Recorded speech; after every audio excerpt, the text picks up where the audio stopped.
Good afternoon, everybody. Welcome. My name is Joe Woolley, and I am the CEO of the Nashville LGBT Chamber of Commerce. And welcome to our first Member Connect of 2021 and our first Member Connect on this new platform that we're coming to you live on the internet with. It's called StreamYard. And we're really excited to try it out. We think it's going to feature and highlight our members in an even more unique and immersive way. We keep evolving over here at the Chamber. About almost a year ago now, since COVID, we went everything virtual, and we've been bringing you programming for all of 2020. And now with 2021, we're trying out a few new things. So we're really excited to get started with that. Please be patient if we run into a few hiccups while we're trying this. This is, as I said, our first Member Connect of 2021, and we have some great members that we're going to highlight and bring to you today. Member Connect is all about connecting our community and the public to our incredible members, and we'll be bringing you this twice a month. It's a great member perk that we can offer and to highlight the work that our members are doing. This month, we wanted to highlight some of the work that I think will be, some of the members that are doing work that'll be beneficial for you right now regarding financing and the CARES Act that is out there regarding COVID relief and small business relief. So we'll get to those members very shortly. If you're joining us, you can add your comments and questions that we will be able to see just in the chat, whatever platform you're watching us on. Add those there. We will ask those questions at the end of each presentation, or I'll jump in and ask our presenters to answer questions that come in that need to be answered right away. This program is part of our Rainbow Connection series. The series includes networking events, educational opportunities, and other connections. Check out our website for more information on upcoming events. I want to highlight just two. Next week, we will be coming to you with our Brewing Up Business, our Network Connect. It's the program that we've been doing for 21 years now as a chamber. Third Thursday of every month, January 21st at 5:30, we'll be connecting and doing business virtually on our Zoom platform. And then the following week, we'll be back here on StreamYard for our Classroom Connect program sponsored by HCA TriStar Health. That is our educational programming. This month, we are going to be talking about LGBT business certification on January 28th at 11 a.m. Make sure to join us for that. We'll be talking with previous or current LGBT certified businesses that are in the process of getting certified. We'll be speaking with the NGLCC, which is the national organization, the national chamber that certifies. We do not certify, they are the certifying body. And we'll also have Metro on with the BAO and Business Assistance Office, as well as some other corporations that recognize LGBT supplier diversity. So today we're excited to talk to Marcum LLP and Pathway Lending as we navigate PPP loans, the Metro CARES grants that are out there, tax time, and PPP applications. We thought these two members would really be great to highlight. We are going to start with our small business nonprofit member, Pathway Lending. Pathway is a longtime community partner and member of the Chamber. We have been working with them on small business loans for a number of years, and I can't wait to hear what they're working on. They are doing CARES grants for the city for small businesses and have some important information there to share. Paul Hoffmann and Richard Bird are over at Pathway Lending. They are both good friends of mine. We're going to drop their full bios in the chat so you can read more about them, but I want to get right to it. Paul, it's great to see you. Thank you for joining us today. Well, thanks for having us, Joe. Thanks for putting us first. That's fun. That's a fun surprise. Let me share my screen, see if everybody can see it up, and we'll get right into this presentation because it is busy times for us over at Pathway. Let's see. There we go. There we go, Paul. I think we have it up on the screen. There we go. And, Paul, you take it away from here. I'm going to step back and let you do your presentation. And Thanks for being here again. Sure. Appreciate you having us. So like Joe said, I'm Paul Hoffmann. I'm the SVP of Communication and Policy over at Pathway Lending. We are a nonprofit. We're what's known as a community development financial institution. So that means we're mission driven to provide lending services and education that propel businesses and entrepreneurs forward. It's really about the creation and development and growth of underserved small businesses, affordable housing, and sustainable communities. We're located here and headquartered here in Nashville, but we serve Tennessee, Alabama, and portions of several other states. So we're in an acronym heavy industry, but a CDFI, or a community development financial institution. It means we're focusing on helping businesses, on entrepreneurs that are traditionally or often outside of the framework of more mainstream financial institutions. So we provide loans and we provide supporting education and technical assistance to help those businesses and those entrepreneurs capture opportunities, create jobs, create opportunities for wealth within their communities. At Pathway, we're a loan fund. That's our primary line of business. And we focus on low-income census tracts and entrepreneurs, areas of high poverty, African-American-owned businesses, women, Hispanic-owned businesses, and veterans. Those are kind of our core constituencies. Beyond that, we do provide loans and support and education to a pretty wide swath of businesses. So we've got something for everybody within our organization. Just a quick overview of what we've done in 2020. So these are fresh statistics. Last year, we originated just under $50 million in loans across Tennessee and Alabama. We supported over 2,000 unique clients across all of our programming. We offered about 16,000 hours of education and grew our portfolio to about $138 million in loans outstanding. So we've got some businesses that may be familiar to you here, Hale Mind and Body over on the west side, Nashville Olive Oil, who's at Marathon, may be familiar. So we work with a lot of businesses within the community. We're really proud to call Nashville home. Just a quick overview of some of our priority geographies and programs. So here in Tennessee, again, we work statewide, but we've got specific programming that happens within kind of each community.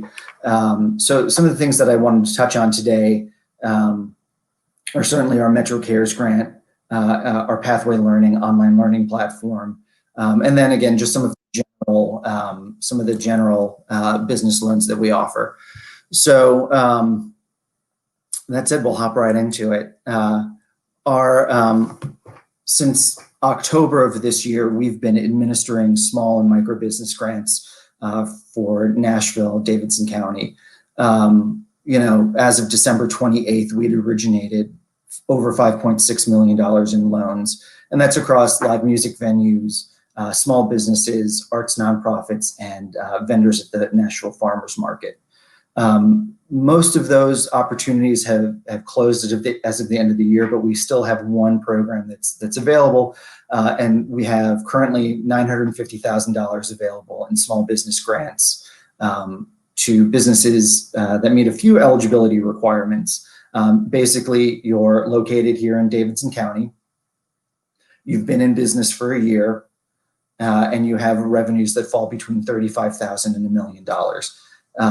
If you meet some of those general criteria, all of which is available on our website at pathwaylending.org/MetroCares, you can apply for a grant of up to $10,000 to reimburse expenses between September 3rd and December 30th of last year.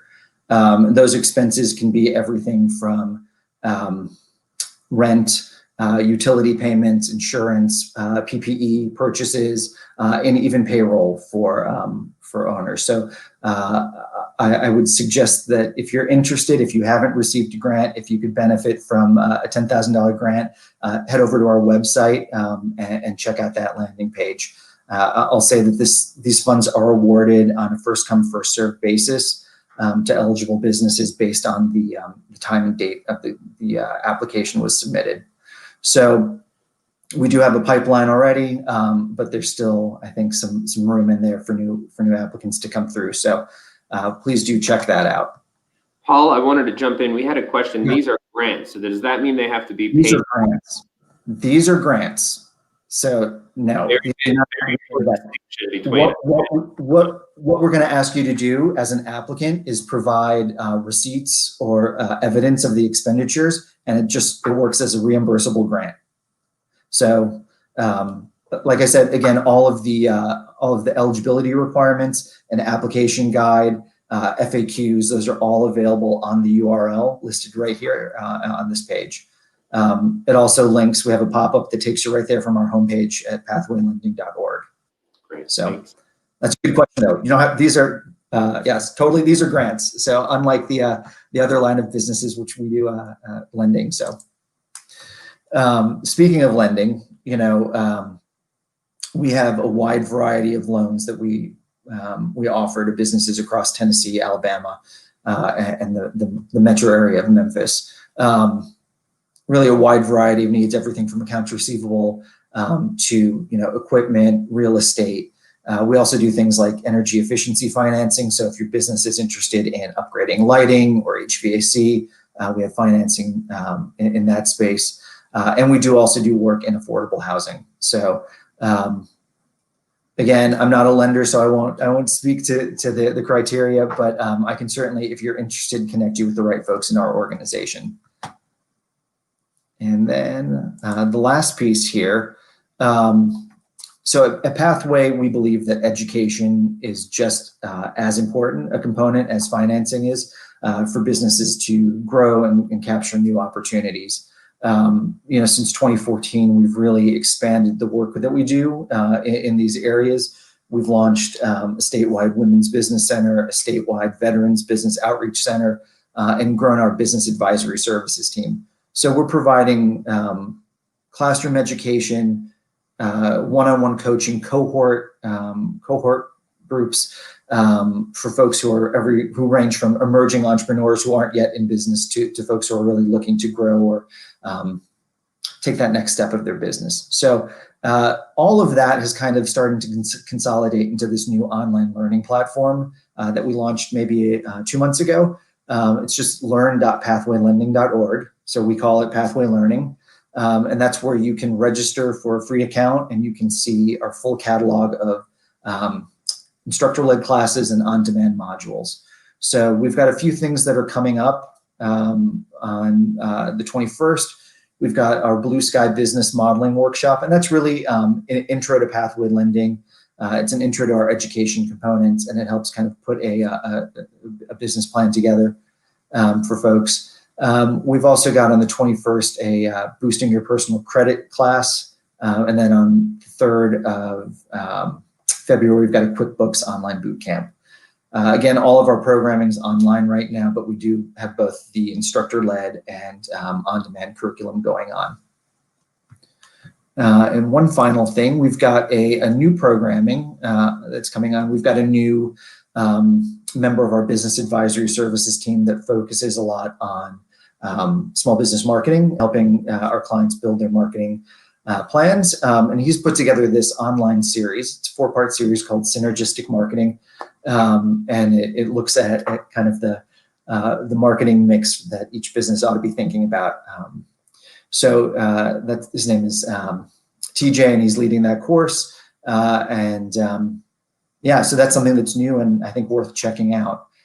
And all of this is found online at our learn.pathwaylending.org.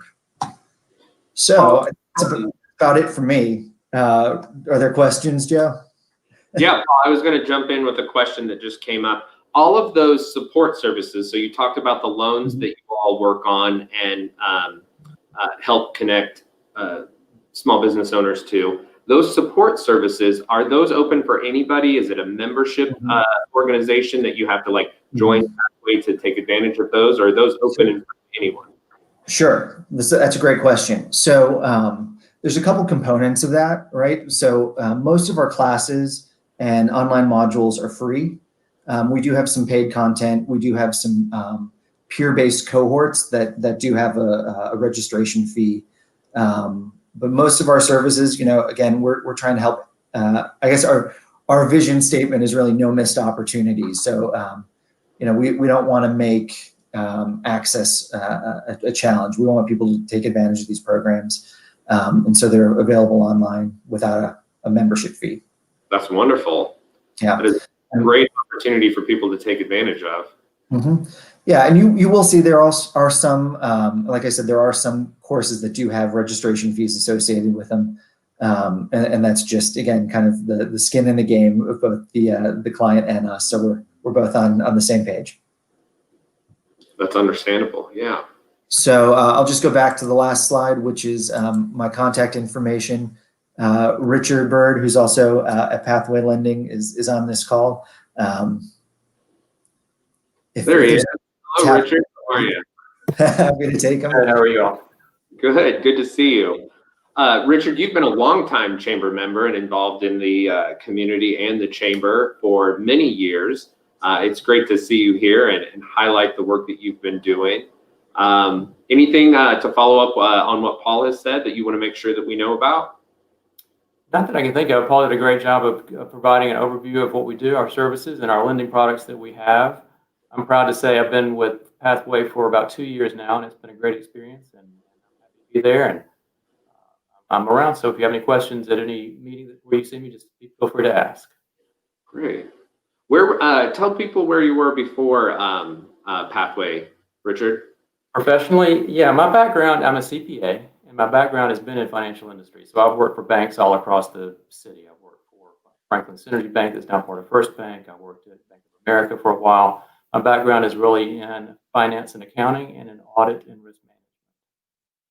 How was it after making the jump from doing those jobs to Pathway? I'm assuming it's a little different organization. You guys are a 501c3. We are a 501c3, so we were a nonprofit. That's probably been the biggest change. I mean, having worked for corporations that are publicly held or profit-based, it's really a refreshing change to be a Pathway where our number one mission is not to increase shareholder value, but actually to help the members of our community through lending and education programs for small businesses and other things. So yeah, it's been great. Good. Paul, how long have you been with Pathway? Since the dawn of time. No, I've been there since I started as an intern in 2007, and then they just kept inviting me back. So I've been officially on staff since 2008, when we were 6 people and really doing maybe just a couple $1 million in loans a year. And so now to be where I think at 46 employees, and we're have grown to 50 million in loans a year and 2,000 plus clients served per year. How many employees and how many millions in loans? So we have 138 million outstanding in our portfolio, right? So we're a relatively large size CDFI, right? So even within our industry, we're on the larger side.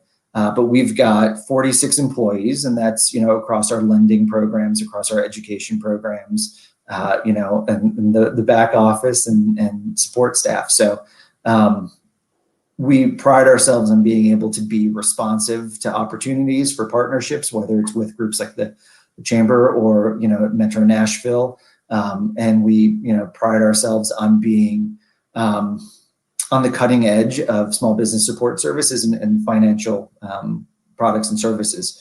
So our growth is a testament to the kind of work we've done and how well it's been received in the communities we serve. Yeah, one of the first big things that we did with Pathway was, it was, I think, my first or second brewing up business as CEO. So that would have been 2.5 years ago, out at Connection Americas, which is a member of ours.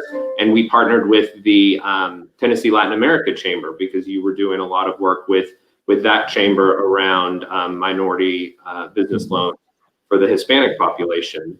And you also have, do you still have the women business? We do. And that's, our women's business center, again, it's open, it's statewide. in a normal year, we've got in-person classroom training and in-person coaching, but everything's online right now. The WBC has built a really great partnership with Conexion. Specifically, I think we're doing a lot of work with their AIA program, which is a women's entrepreneurship program. It's been fun to watch that program grow and to be, to use each of us as a resource for the other. It's been a great experience. That's the best type of work, is when we're all collaborating and partnering and making sure. And Conexion, along with the Nashville Chamber, NBIC, and the EC, we were all part of the Metro Cares Collaborative. So a lot of those organizations provided additional technical assistance. I think EC is doing their Renew program.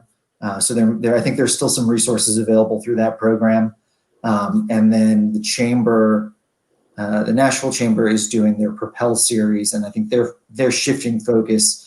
If anyone on this call was impacted by the bombing on Christmas Day, they're shifting their programming to really be focused on providing support services around that. So it's been a good working group for the last couple months. Busy, but a good working group. Yeah. You hit it all. I was going to make sure we talked about the CARES funds that Metro put out to select organizations in the city, all to support small business and businesses. And you all play a very integral part. We will plug the Propel series with the Area Chamber, another great partner of ours. That's the Nashville Area Chamber. And then the Entrepreneur Center, which we have our offices down at the EC.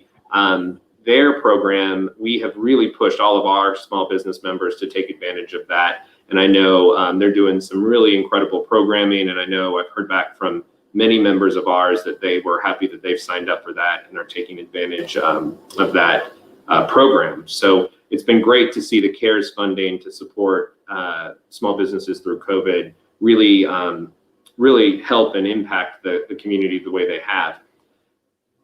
What is the difference between the grants that you are giving and the loans and the grants that maybe, say, United Way might be giving out as well?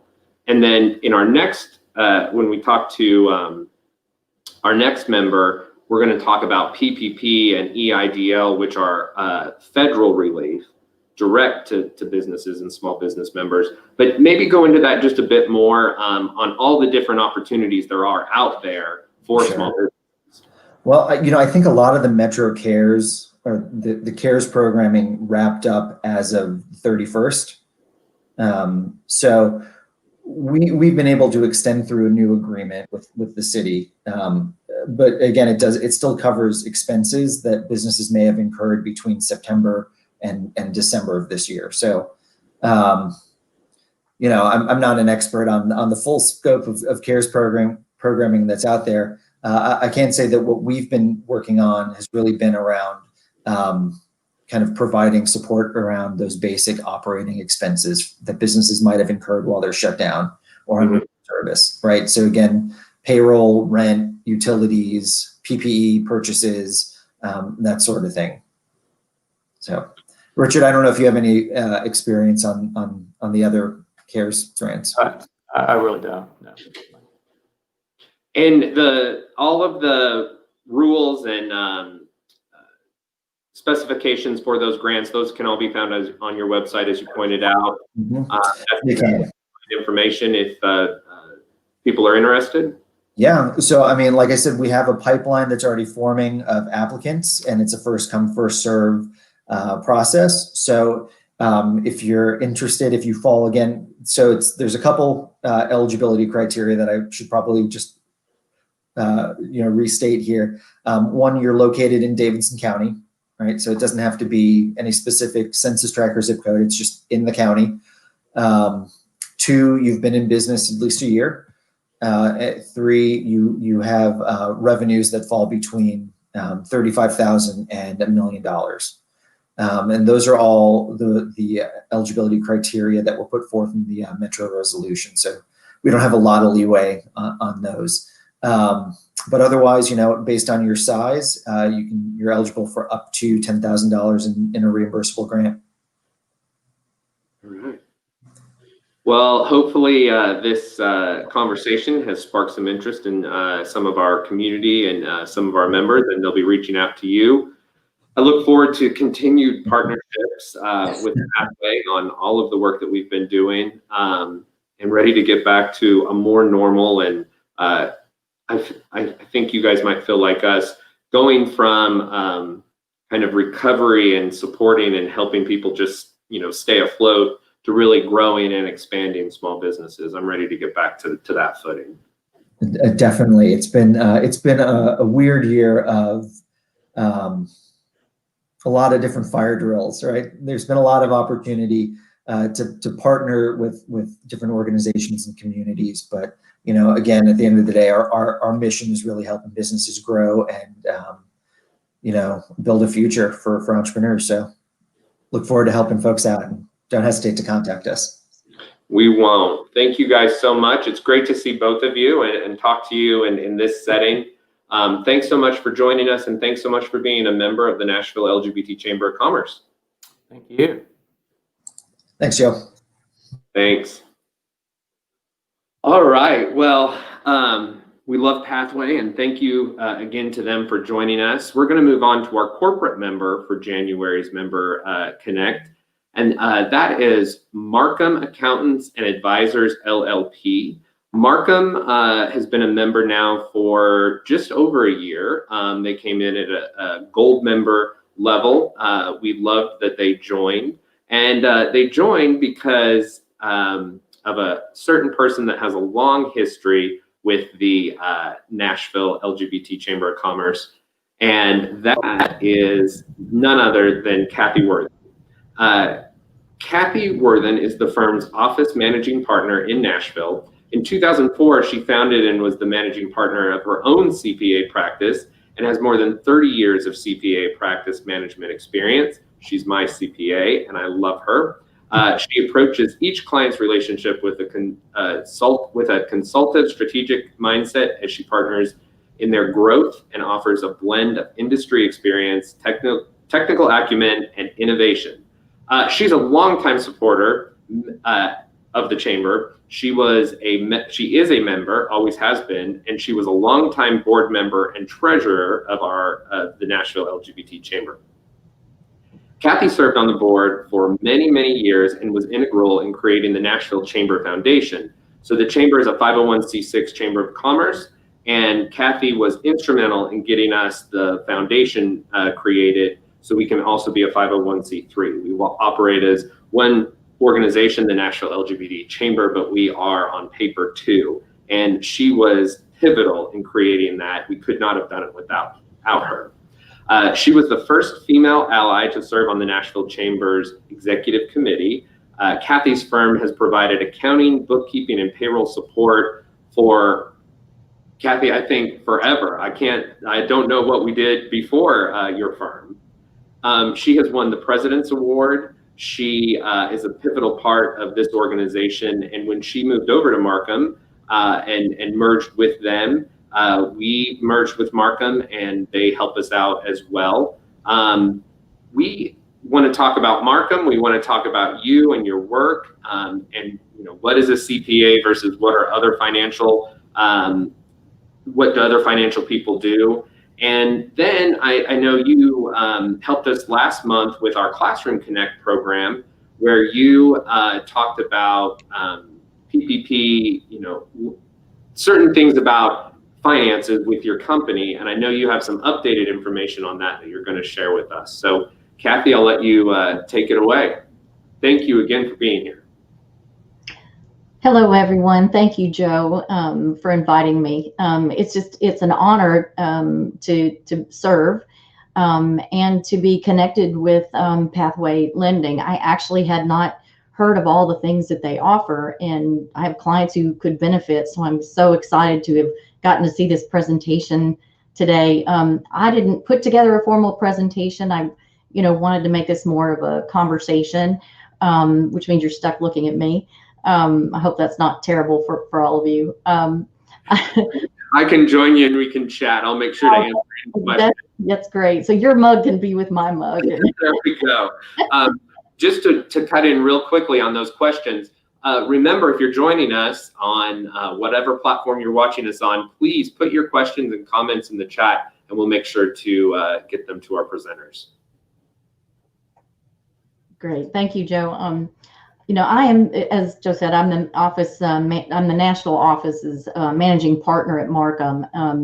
We are a national accounting firm and offer, you know, a diverse, you know, array of services. You may have heard of Markham. You know, when I first, I hadn't heard of Markham before I started talking to them about my merge, and now we're kind of known for the commercials that you see, you know, where you'll see the Ask Markham. Well, that's us. But I joined Markham in November of 2019, having merged my CPA consulting group, CPA firm that I founded in 2004. In 2010, I brought on a partner, Brian Jones, and we grew the practice to 17 associates and 1,200 clients.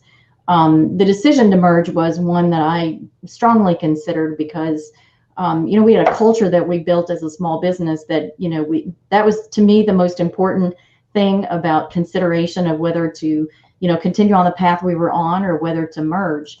And so when I was introduced to Pat O'Brien, who is now one of my partners at Markham, I met him with an open mind, but a bit of skepticism about merging, you know, with a larger firm and whether or not that was right for me. But I was very pleasantly surprised to learn that Markham had the same values and a very similar culture that was well aligned with mine. And so as I got to know more and more of the Markham team, I realized that, you know, that it was possible to have a great culture and the resources of a larger firm. And so, you know, we're now just over a year anniversary, and I can tell you I don't have any regrets. You know, as Brian and I were talking one day, I said, can you imagine having to migrate the CARES Act? Balance was giving, you know, great client service, you know, having to get to know that on our own. You know, at Markham, our experts teamed together a committee, and that team was tasked with learning that law and pushing that knowledge out to all of us so that we could in real time consult with our clients and help them through this. So, you know, it just, you know, it was an overwhelming 2020 experience for all of us.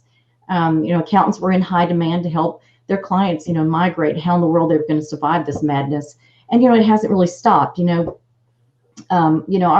My career focus has been in tax and advisory services, and this actually hits home to exactly what we do for our clients. You know, and as Joe said, I do serve on some nonprofit boards, you know, and so nonprofits have been hit as well. And so, you know, pretty much all the clients that I serve and work with have had some sort of impact. You know, so, you know, it's just been one of those years where you pivot one day, you know, working on one issue, and the next minute you're having to pivot to the next. And, you know, way too many people have been in crisis mode this year. You know, so there's a lot of focus on the CARES Act and that, but, you know, a lot of our service also, you know, relates to, you know, helping our clients stay compliant with state and local laws and doing strategic planning and making decisions, you know, and just providing support where there's a knowledge gap, you know, within the industry. And so that's where we try to, you know, assess the needs of clients and figure out where their weaknesses are and how we might be able to support them through those issues. You know, and the other thing that we look at too that clients are dealing with, you know, along with everything else and the pandemic, as our world has become more global, you know, clients provide services across state lines, you know, and the states have changed their laws because they want a piece of that pie. You know, in 2018, the Wayfair Supreme Court case pushed that effort along, where business owners were having to figure out what are these states' law changes that are impacting, you know, whether or not you have to charge sales tax to your clients. And those rules keep changing because the states, you know, have slowly changed their laws and continue to change their laws in an effort to try to make sure that, you know, that they're getting to tax where it seems appropriate. And so, you know, that's one thing that we do also is we have access to all of the state rules, you know, a lot of our research materials. We have some great tools where we can go through, and if a client is in 6 states, we can select all 6 and it'll give us the nexus rules for each of those states. So we do a lot of consulting in that area, you know, to help people figure out what those rules are and how to migrate those. Right. Just real quickly on something that you had mentioned, I mean, going back to the beginning of this year, it has been one thing after another after another. We were just celebrating, you guys moving into your new Markham offices down in the SunTrust building. It was great to come down and see those. And that was that before Christmas or after Christmas of 2019? We moved in literally as we merged, like the same day. So signed papers move immediately. Wow. Yeah, so it was pretty fast. We did keep our old office.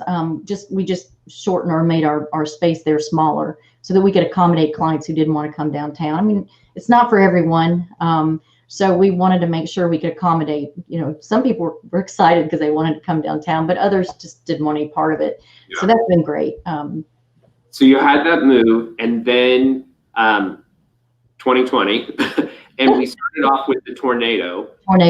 Yeah. There, from that natural disaster and the loans that came from that, from the SBA and businesses that were affected. I remember seeing you all putting out information on that. So speaking to the SBA, Nashville has had 4 emergency federal disaster loans issued for it this year. I think it may be a record on the number for one location for different things. So we had the tornado, the derecho, the COVID CARES emergency funding, and then the bombing. It's just been one thing after another. And each of those have their own tax implications for the people that are getting those loans. And you guys have been on top of all of those developments. If you don't, you should go and sign up for the Markham newsletter. I believe it's open for anybody to receive. Very helpful information on all things tax related and financial. Your chairman and CEO, Jeffrey Weiner, makes presentations and writes letters. The statement about Black Lives Matter and systemic racism and social injustice, the statement from him was really powerful in June when we were really having that conversation.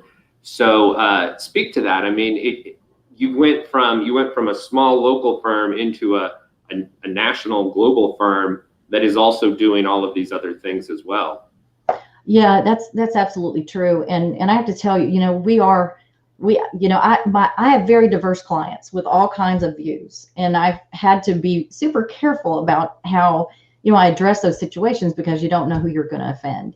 And I try so hard to be understanding of different points of view. But this has been a real challenge because Jeff, our CEO, does have thoughts of the week. And when we merged, our clients were added to that newsletter, and I've had a few who sent scathing email responses and you can tell what their views are, the polar opposite of mine. I mean, I kind of align with Jeff, but there's some people who don't. And he's made some. I don't see anything wrong with his statements, and I think the clients that send him these scathing emails are overreacting, but they have different points of view, and if it's hypocritical for us to not try to be kind in our dialogue back and forth. There's a line that I won't let anybody cross with me, but it has been. I have been very proud of what Jeff represents and the statements that he has made. And I'm just. We also have a wonderful associate as one of our merged firms. Brought some great talent and diversity. And so there's I forget the name of her new position, but she is reaching out and doing all these connections, both within the Markham firm, but reaching out in all of our communities. She did a presentation to all of the office managing partners, explained what her role is and how we could all, bring that into our offices. I was able to connect someone that I have a lot of respect for, who is a CPA firm that's Black owned, and she got her to be a guest speaker on one of the connection forums that she's doing. So it's just been I'm just thinking about how small. There's no way I could have done those things on my own as a smaller firm, but being a part of a firm who recognizes diversity and not only recognizes it but takes serious action towards it. And some of the emails that we receive introduces people with different ethnic backgrounds, and we do a feature on those people. And they're all over the areas, different people, in California and Florida and Ohio and, New England. We have diversity everywhere, and we're featuring some of those people so we can all get to know their backgrounds and learn more about them. So it has been a great experience being a part of this. That's great. So continue on with your train of thought. I think you were getting to a place where you were going to talk about the work that actually, Markham and you and your team does around what is a CPA? What is the work that Markham is doing? Because if you're like me, there's a lot of finance things out there and it all rolls into one thing, but there are some real differences, and you guys are a specific piece in the larger finance conversation. Yes, I mean, as accountants, we do have a lot of different talents, but we also know where we need to steer out of. So like, we don't practice law, but we work with lawyers, and we don't, give investment advice, but we work with financial advisors and together in helping our clients. So we work in collaboration with other professionals, and where there's, I would start though with the connection with an accountant, because we do connect with all of these other professionals and are able to connect you with different resources if you don't have them already. But we help with things like financial reporting, state and local compliance, provide bookkeeping support. And if you're a small business owner and you have a bookkeeper, but you don't have enough segregation of duties and you want someone just to provide checks and balances, then we can do that as well. Tax planning, strategic planning. A lot of people accuse accountants of being very reactive. And the fact of the matter is a lot of what we do is reactionary, because we file returns for a year that happened last year. So 2021 tax season is accounting for what happened in 2020. But we are also proactive in that we help clients think ahead, do tax planning. So before year end, we want to talk about what can you do to impact outcomes. And other proactive things are how to grow your business, how to set yourself up for a potential merger or sale or acquisition. So we do a lot of proactive things. So it's really a balance of both, and with this whole CARES Act, it was clients were calling going, I don't even know what's available to me. And so our knowledge of that client helped us match them to the right program, and trying to decide, do I want the PPP or do I want the EIDL? And, and when the CARES Act was pushed out, it was pushed out really quickly. There was no guidance. Typical laws have a 60-day period where people are looking at it and giving feedback. And before it's rolled out, you have a lot of guidance that it gets rolled out with guidance that comes with it. But the CARES Act, they waived all that, and everybody agreed that we don't have time for a 60-day wait. We have to act now. And so they pushed it out. There was no guidance, and the guidance developed over time when all the questions started coming in. And so that's why you saw almost on a daily basis what we thought to be true about the way you do these loans might change the very next day. And for example, we had lenders out there telling clients that you could only use payroll in your calculation, but you couldn't use the net profit if you're a Schedule C or a partner in a partnership, when in fact that's not true. But there was so much confusion that the people who were first out there to grab their loans, some of these lenders weren't not letting them include the partner compensation in their applications. So those people got their loans approved and borrowed less than they were entitled to. So that was very frustrating. We personally had arguments with some of the banks to try to tell them they were wrong, and they wouldn't listen. And so those loans proceeded, and those clients didn't get that funding. But there were a lot of banks who would listen to the CPA, and they would collaborate amongst themselves, and they would change their process, once they felt comfortable that they had the right answers.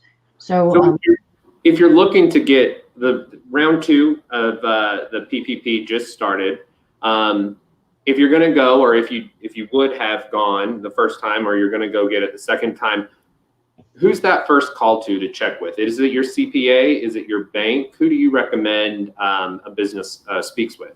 Both. And it probably ought to be simultaneously. You get your loan at the bank, so clearly you have to talk to your bank.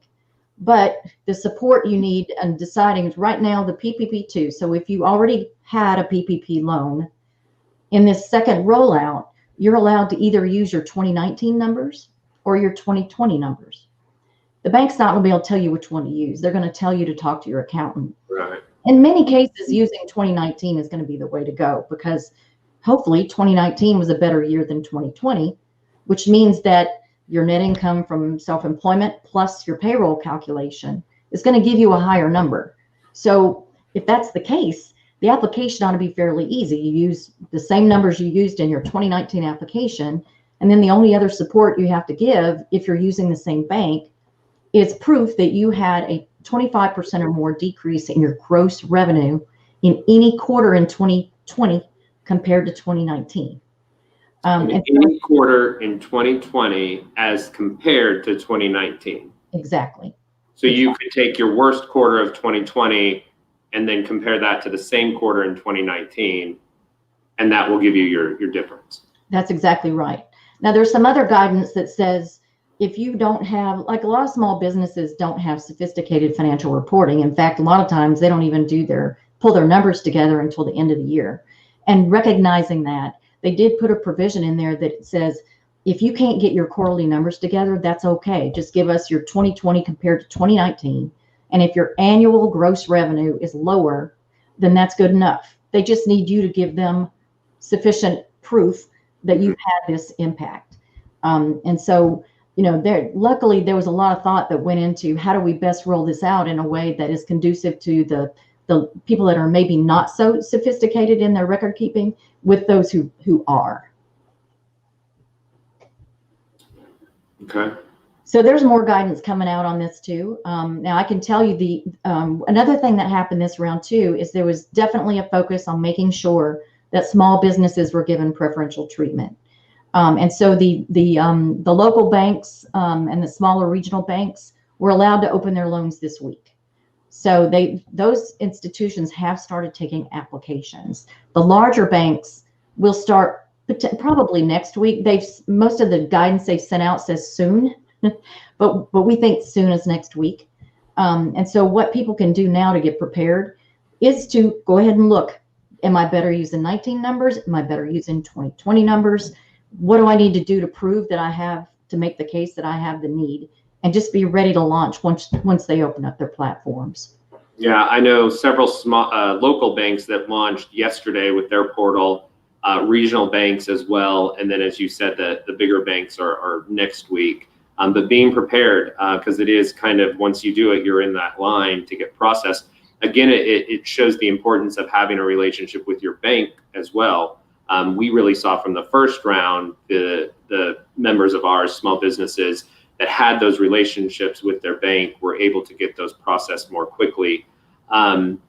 So one thing I want to make sure I point out too is anybody in the hospitality group is allowed to get more money than they got before. So originally it was 2.5 times your average monthly payroll. For any company with an NAICS code beginning in 72, which is hospitality, those companies are going to be entitled to 3.5 times the average payroll. So for those companies, you can use your 2019 average monthly payroll number, but you're going to get that number times 3.5 this time instead of 2.5 this time. And the other thing that they did was expanded. Right now, you have to spend 60% of the money on payroll, 40% on other expenses. And the definition of other expenses was expanded this time. So it's not just rent and utilities. They've added more on that list. So now they've taken into account that software and other costs, especially as it relates to PPE. So there's a broader definition of other. So, that's much more compelling this time around too. That's good to know. I know some members that are still sitting on their first round of PPP funding. What's going on with that? I know people were waiting to see what the rules developed into. Any recommendations on that if you have or have not spent your PPP? Well, one of the requirements is that you have to have used the PPP money from the first loan before you can get the second one. Now for forgiveness, you had 24 weeks from the date you got the money to spend it on qualified expenses. If you have not done that, there's a potential you're going to have to repay it. Or at least the portion you didn't spend. So I would think by now, most people probably have spent their PPP money. So as long as you have expended money in the qualified expense categories, you should be okay. There was a lot of discussion about the deductibility of those expenses that you use the money for, and that's now been cleared up in this new act. They did say those expenses are deductible, and so that whole issue has now gone away. So at least we have that to look forward to, because it was never the intent of the authors who wrote the CARES Act for there to be any tax implications on this. Yeah. Now, do bear in mind, there still are some tax implications that were not addressed even in this new bill. And that has to do with, say you're in a partnership, partners take a draw out of their business, which normally has no impact on tax whatsoever. But if you draw out more than your basis in that company, you could have taxation on distributions in excess of basis. Now that's getting very, very technical. So we don't need to talk about that, other than be careful, because there could be some tax consequence to the way that money was deployed. Generally, it won't be have any tax consequence, but there could be some implications.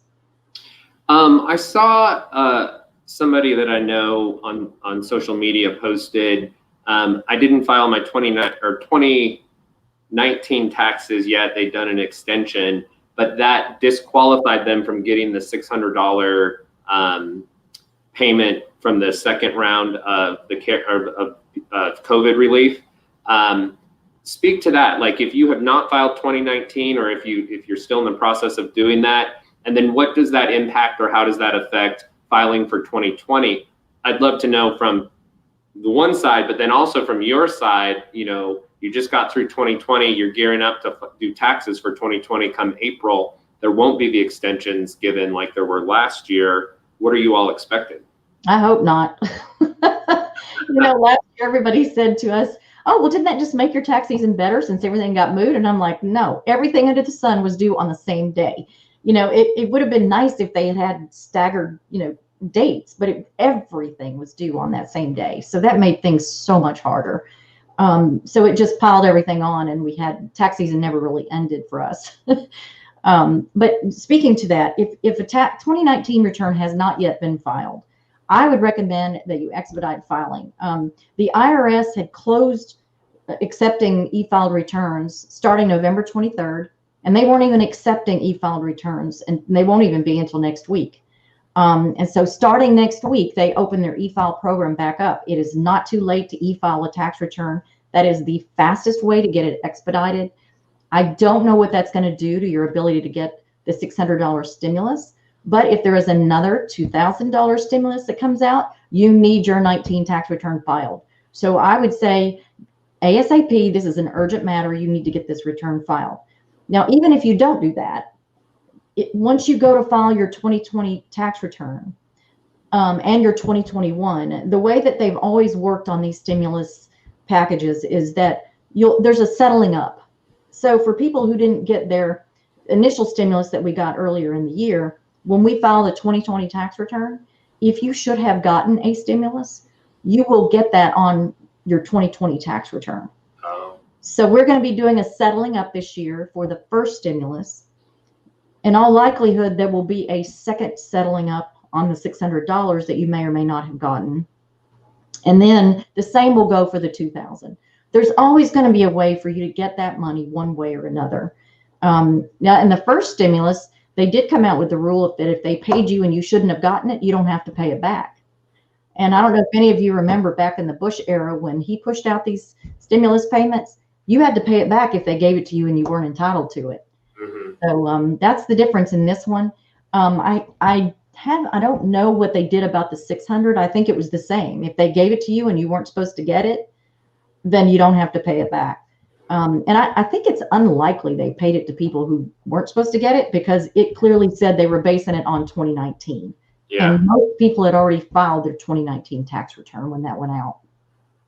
Cathy, your knowledge of all of this is just incredible. I mean, you are on top of all of these things. It makes me wonder and ask the question, when do you go to find a CPA? What point do you recommend? I'm sure you would love everybody to have a CPA, but when should people really think about stop using the online filing tax thing that the computer asks you questions and you put in numbers to you are beyond that. You need to hire a professional that can help you maximize your savings and make sure you're paying the correct amount of taxes. Where is that? Because I find a lot of people do it themselves, and then you reach a point, or you should reach a point and move to a professional to help you with this. Yeah, and my opinion is, if you have a fairly basic tax return and a decent knowledge of basic tax laws, like what's an itemized deduction, and maybe not anything complicated in the way of investments, then using TurboTax or some of those programs is totally fine. Once you're a business owner, I think you've pivoted to the point where you need an advisor. There's just too many things, state and local, that impact business owners. And then you have a trusted advisor you can go to, someone who can help you when in times of awesomeness. Then you have someone to help you reduce your taxes. In times of struggle like now, you have someone to help you figure out what to do about it. And I can tell you, I actually have some clients who they are impacted immediately by the pandemic. They did the right things in collaboration with their advisors, and their second half of the year has been better than the first. Wow. In fact, their profits for the year this year are better than 19, and 19 was a great year. Wow. Now, that's not everybody. That's a small, but these people had the support from people that knew more than they did about certain things, in the right level of support to help them figure out, how am I going to deal with this? It's, where do I find new revenue? What am I going to do about this? The people in the medical profession, there were certain professions, dentists and eye doctors in particular, had to close their businesses because they were considered non-essential. But then when they reopened, they knew what they had to do something about getting back to their same patient level. So what they did was expanded their hours so they could reduce the density within their office, and they adapted to certain protocols to make sure they could get right back to the original levels of seeing patients that they were before. And the dentist and eye doctor clients that I have now are telling me they're back to almost where they were in terms of how many patients a day they see. And so while they did not completely recover the money lost from the period they were closed down, their business is back to the profitability that they were used to. And it's because of the changes they adapted to based on our environment. And they didn't do that by themselves. They had advisors to help them figure that out. Yeah, absolutely. Well, I think right there that makes the case to find an advisor. We know some great ones, and Markham is at the top of that list. Thank you so much for being a member and all you have done for the Chamber and continue to do. It was great to talk with you today. Well, one more thing I have to say, in all my years of being involved in the Chamber, I was a part of the Chamber when we brought Lisa Howe on, and that was wonderful. And then Joe, when you took the helm, it was, each of you have taken it to the next level. And I have to say, the newsletter that you all put out, to me, is my go-to place, because it's full of great and relevant information to our local business owners. And I go there for resources. And I think this today was wonderful. I learned about pathway lending, which I did not know about before. And, my radar goes up that now I'm going to put them in my list of resources to provide to my clients. So this has been great, a great relationship, an awesome chamber. You keep getting awards and you deserve them, because, Nashville is lucky to have this great chamber. Well, we really appreciate that, Cathy. You've been a big part of it with all of your leadership and work. Thank you. And thank you all. We do this for you. Thank you, Pathway, for being on. From Markham, this is your January Member Connect. We do this all for you, our members, our community. Lauren Bland, your membership manager, I wanted to make sure that she was recognized. She works tirelessly for you. We look forward to bringing you more member connects. We've got a whole program, a whole long list of programming coming up in the upcoming weeks. Please check out our website for more. If you'd like to be listed and highlighted in one of our member connects, just reach out to Lauren or myself and we'll get you in the schedule. And we look forward to talking to you in a program like this. Thanks everybody for joining us today. It's been fun. I think this new program worked really well. We'll be back on Zoom next week for Network Connect. Thanks for everything, and we'll see you around soon. Let us know if we can assist. Bye-bye.